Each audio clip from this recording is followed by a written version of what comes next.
untuk menindaklanjuti Undang-Undang Nomor 16 Tahun 2012 tentang pangan,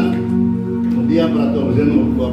22 Tahun 2007 tentang kebijakan percepatan peningkatan konsumsi pangan berbasis budaya lokal, Peraturan Daerah Provinsi Maluku Nomor 5 Tahun 2014 tentang pelestarian, pengolahan dan pengembangan pangan lokal daerah Maluku, serta pencanangan rekor muri penyajian makanan olahan terbanyak dari bangsa tanggal 20 Agustus kemarin bertempat di Lapangan Merdeka, yang merupakan kerjasama antara Pemda Provinsi Maluku dengan Ketua Tim Pergerakan Provinsi Maluku. Maka langkah-langkah pandangan secara komprehensif guna mendorong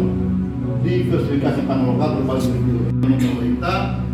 untuk melakukan gerakan konsumsi pangan lokal berbasis B2SA sebagai bentuk keberpihakan